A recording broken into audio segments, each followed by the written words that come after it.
મારી પાસે એ શબ્દો નથી મળતા કે તમારો આભાર કેમ માનવો. ગમે તેવું સારું પિક્ચર હોય ને, થિયેટરમાં આપણે જોવા જઈએ, બહુ સારું સક્સેસફુલ પિક્ચર હોય, પણ એ છે ને 2.5 કે 3.25 કલાકે પૂરું થાય. એમાં વચ્ચે ઇન્ટરવેલ આવે ને પોપકોર્ન ખાવા જાય ને 2.5-3 કલાકે પૂરું થાય. તમે 9:30-10 વાગ્યાના આવ્યા છો, આખા ગામમાં રેલી કાઢી છે, અને છતાં પ્રેમથી બેઠા બેઠા ભાષણ સહન કરો છો. તમને ખરેખર ધન્યવાદ છે. આપ સૌનો ખૂબ આભાર. લોકશાહી માટે આવી તપશ્ચર્યા કરતા હોય એ ઉમેદવાર એકલો ઉમેદવાર ન લડે, આ બધા બેઠા છે એ ઉમેદવાર છે, એ લડી રહ્યા છે. અને વિજય થશે એ ચંદનજી ઠાકોરનો નહીં, પાટણના આપ સૌનો એ વિજય હશે. સદારામ બાપાના મેં આશીર્વાદ લીધા છે. કહેવાય છે ને, સંત ન હોત સંસાર મેં તો જલી જાત બ્રહ્માંડ. એવા સંત હતા કે એને પરચા પણ આપ્યા હતા, અને ગમે એવો વ્યસની હોય ને એને વ્યસન છોડાવવાનું ઉત્તમ કામ પણ સદારામ બાપાએ કર્યું. આ વિસ્તાર એનું ઋણ ક્યારેય ન ભૂલી શકે. પ્રવર્તમાન ગાદીપતિ દાસ બાપુ બેઠા છે અહીંયા આગળ, ત્યારે આવા સદારામ બાપુના કામને લઈને ચાલતા કામોમાં જે માણસ ટ્રસ્ટી હોય એની જામીનગીરી બીજા કોઈ આપવાની કોઈ જરૂરિયાત ના હોય. એ સદારામ બાપાના સંસ્કાર હતા કે માઇક ઉપર આવતાની સાથે એને કીધું કે સંસદ સભ્ય થાઈશ તો મારો પગાર હું નહીં ખાઉં. સંસદ સભ્યનો પગાર મારા માટે નહીં હોય, મારા વિસ્તારના જે શિક્ષણના કામો માટે, ગરીબ છોકરાઓ માટે મારો પગાર હું આપી દઈશ. આ વાત કરી છે માણસ. અભિનંદન છે. ખૂબ બધા આગેવાનો બેઠા છે. ભાઈ જગદીશભાઈ ઠાકોર અને જિગ્નેશભાઈ મેવાણી એ વાત કરી. આખી હરોળ એવી છે, પાછળની હરોળ એવી છે, સામે બધા એટલા બધા બેઠા છે. મન એવું થાય કે બધાના નામ લેવા જોઈએ, પણ સમયને ધ્યાને લેતા કોઈના પણ નામ લેતો નથી. ઉપસ્થિત મંચ પરના મહાનુભાવો, મારી સામે બેઠેલા તમામ મારા વહાલા ભાઈઓ બહેનો, પત્રકાર મિત્રો અને યુવાન સાથીઓ, લાંબી વાત કરવી નથી કારણ કે ખૂબ વાતો થઈ છે. માત્ર ટૂંકમાં 2-3 મુદ્દાની વાત કરીને મારી વાત પૂરી કરીશ. લોકશાહીમાં જનતા જનાર્દન મહાન છે, લોકો મહાન છે, કોઈ શખ્સ કે કોઈ પક્ષ મહાન નથી. સત્તા મળે તો લોકોના આશીર્વાદના કારણે મળે, એ ન ભૂલવું જોઈએ. આંબા ઉપર કેરી આવે, આંબો નીચે નમે છે, એમ લોકશાહીમાં સત્તા મળે તો વધારે વિનમ્ર થવું પડે, નમીને ચાલવું જોઈએ. પણ સત્તા મળે અને અહંકાર આવે, અને કોઈ અહંકારથી એવું બોલે કે 26 લઈ લેશું, 5 લાખથી જીતીશું, આ અહંકાર છે. અને અહંકાર તો જેની સોનાની નગરી હતી એનોય નહોતો ટક્યો, તો આ ભાજપિયાનો ક્યાંથી ટકશે? અહંકાર ન જોઈએ લોકતંત્રમાં, વિનમ્રતા હોય એ લોકશાહીનો પાયાનો સિદ્ધાંત છે. અમને તમે જીતાડીને ઊંચા આસન પર બેસાડો, પણ એ આસન પર બેઠાડ્યા પછી જો અહંકાર આવે તો એ ઊંચા આસન પર બેઠેલાને ધૂળ ભેગો કરવાની તાકાત પણ જનતા જનાર્દન પાસે, આપ સૌ પાસે લોકશાહીમાં હોય છે. આજે ભારતીય જનતા પાર્ટીને અહંકાર આવ્યો છે. ઇલેક્ટોરલ બોન્ડ લાવ્યા. હપ્તાખોરી જેવું કામ હતું. હા, કોણ દાન આપે, કોને આપે, કઈ કહેવાનું જ નહીં, ખબર જ ના પડે, છુપા રસ્તે આપવાનું. ભલું થજો સુપ્રીમ કોર્ટનું કે સુપ્રીમ કોર્ટે કીધું કે આ તો ભ્રષ્ટાચાર કહેવાય, આવું ન ચાલે, ઇલેક્ટોરલ બોન્ડ જાહેર કરો. અને જાહેર થયું ત્યારે ખબર પડી કે ભાજપે શું કર્યું હતું. કે કોન્ટ્રાક્ટનું કામ જોઈએ છે, ચાલો 25% ભાજપના ધનભંડોળમાં આપી દો, ઇલેક્ટોરલ બોન્ડ થી પછી કામ મળે. સીબીઆઈ ઇન્કમ ટેક્સની રેડ કરવાની અને કે 5000 કરોડ રૂપિયા ભરવા પડશે. સરકારમાં એની અપીલ થાય તો કે ચાલો તમે 500 કરોડ ભાજપને ધન ભંડોળ આપો ને એટલે અપીલમાં 5000 કરોડમાંથી ઓછું કરી દઈશું. કોઈ કંપની બેનામી હોય જેનું આખું બધું જ શેર ભંડોળ માલ મિલકત બધું 135 કરોડ હોય તો કે એને 265 કરોડનું ભાજપને દાન આપ્યું. આવ્યું ક્યાંથી ભાઈ? આ કહેતા હતા ને, કાલા ધન બહાર નહીં રહેને દૂંગા મિત્રો. એ બધું કાળું ધન ભેગું કરીને ભાજપમાં નાખ્યું છે. આપણે ખબર છે તમને કેટલા પૈસા આવડે ભેગા કર્યા છે ભાજપ વાળાએ?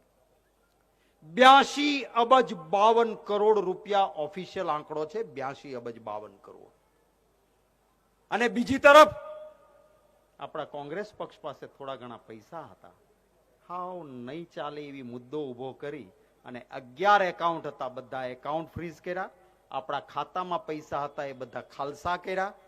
હવે આપણે સુપ્રીમ કોર્ટ સુધી લડીને જીતીશું, પાછું આવે ત્યાં ચૂંટણી પૂરી થઈ જાય. ભાજપ વાળાને એમ થયું કે કોંગ્રેસ પૈસા વગર ક્યાંથી ચૂંટણી લડશે. મારે કહેવું છે કે આ દેશની જનતા જનાર્દન એ અમારી તાકાત છે. તમારી પાસે રૂપિયા હશે તો અમારી પાસે પ્રજાનો પ્રેમ છે અને પૈસા સામે હંમેશા પ્રેમનો વિજય થાય છે. ચંદનજી ઠાકોરને આપ મદદ કરજો. એ સદારામ બાપાનો સેવક છે, એનો ટ્રસ્ટી છે. આનું લેવાય નહીં, આને દઈ તો પુણ્ય લાગે. હો, નોટ પણ આપજો અને વોટ પણ આપજો. અહીં હું કહું છું તમને કે આ એક એવી વ્યક્તિ છે કે એનામાં નામ જેવા ગુણ છે. ચંદન ઘસાઈ જાય ને તોય શીતળતા આપે, એને તકલીફ પડશે તો પણ તમને પ્રેમ આપશે. ચંદન એ સુવાસ અને સુગંધ આપે. આ માણસ ગમે તેટલો પરસેવો વહાવશે પણ તમારા માટે સુગંધ પ્રાપ્ત થાય એની મહેનત કરશે, એનો મને વિશ્વાસ છે. અને આપણે કહેવાય છે ને કે પુત્રના પારણામાં અને વહુના બારણામાં, એમાં રાજકારણીના માઇકમાં, પુત્રના પારણામાં, વહુના બારણામાં અને રાજકારણીના માઇકમાં એને માઇક ઉપર આવીને કહ્યું કે મારો પગાર છે એ હું નહીં ખાઉં, મારો પગાર મારા મત વિસ્તારના લોકો માટે હશે. આ એની ખાનદાની છે. ત્યારે આપ સૌને વિનંતી કરું છું કે એમને મદદ કરજો. એ વિજય આપ સૌનો હશે ને એ સેવાની સાધના કરશે. અહીં અનેક વર્ગ ધર્મ જ્ઞાતિના ભાઈઓ બહેનો બેઠા છે. આ દેશની લોકશાહી એ તમામ લોકોને સાથે લઈને ચાલનારી છે. આપણા દેશનો અસલી ધર્મ શું છે? કે પરમ તત્વ એક છે. આપણે ત્યાં કહેવાય છે ને કે દેવી દેવતાઓના અવતાર હોય છે, એટલે કે પરમ તત્વ એક છે. જુદા જુદા નામથી અવતરણ થાય.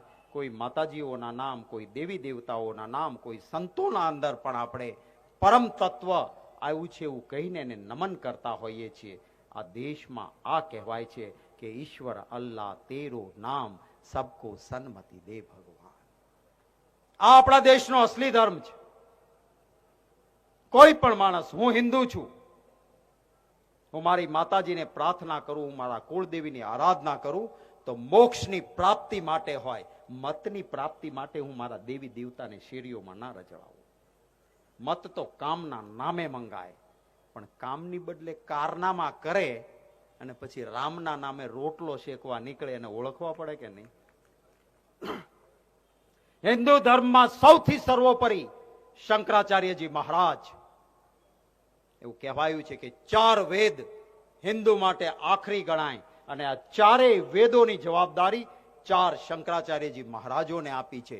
એ 4 શંકરાચાર્યજી મહારાજમાંથી એક પણ વ્યક્તિ અયોધ્યામાં મંદિરના ભાજપના તાઇફામાં ન ગયા. એમણે કહ્યું કે અધૂરું મંદિર છે, એની પ્રાણ પ્રતિષ્ઠા ન થાય.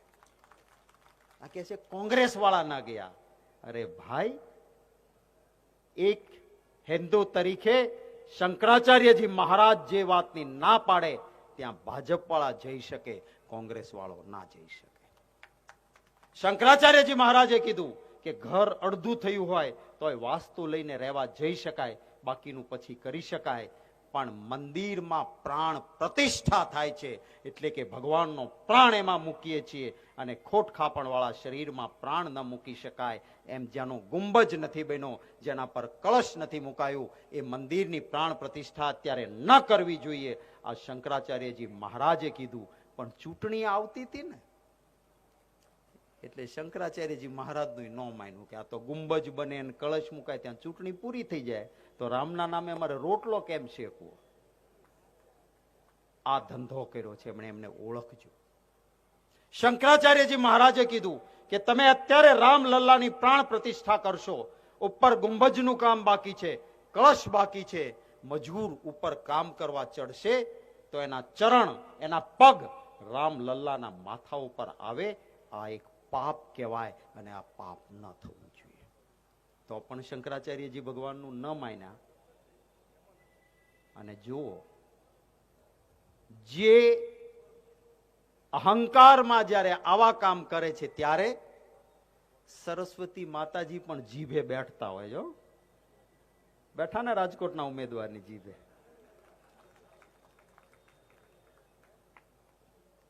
हाय गरीब की कदी न खाली जाए, मुए ढोर के चर्म से लोहा भी भस्म हो जाए. ભારતીય જનતા પાર્ટીએ મુઠ્ઠીભર ધનપતિઓને માલા માલ કર્યા છે, પણ મારો ખેડૂત ભાઈ મહેનત કરે, એને કહ્યું હતું કે આવક બમણી કરશું, એનો ખર્ચો બમણો થયો, આવક બમણી નહીં થઈ. કહ્યું હતું મોંઘવારી નાબીદ કરીશું, ગેરંટી છે, ભાજપા આએગી મહેંગાઈ જાએગી, આવું કહ્યું હતું.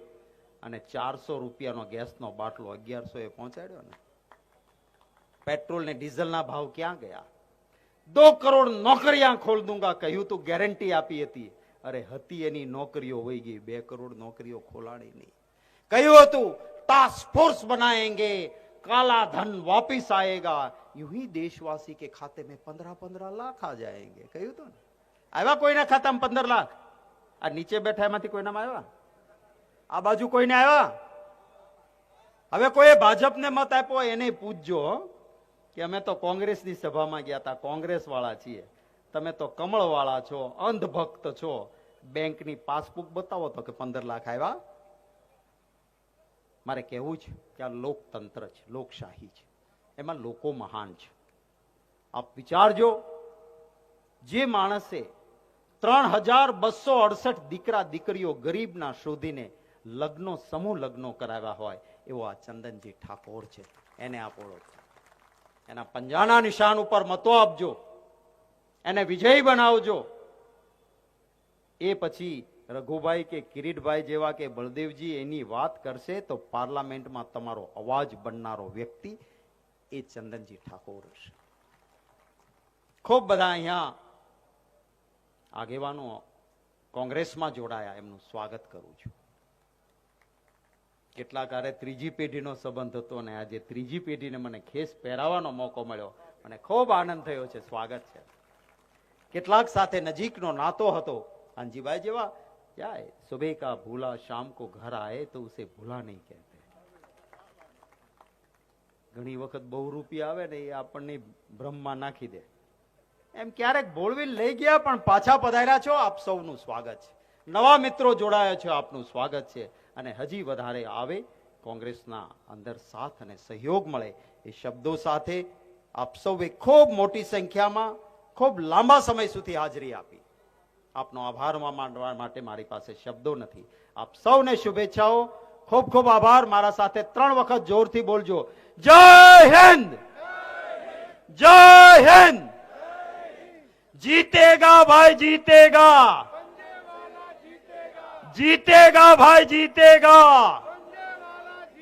खूब खूब आभार. Thank you.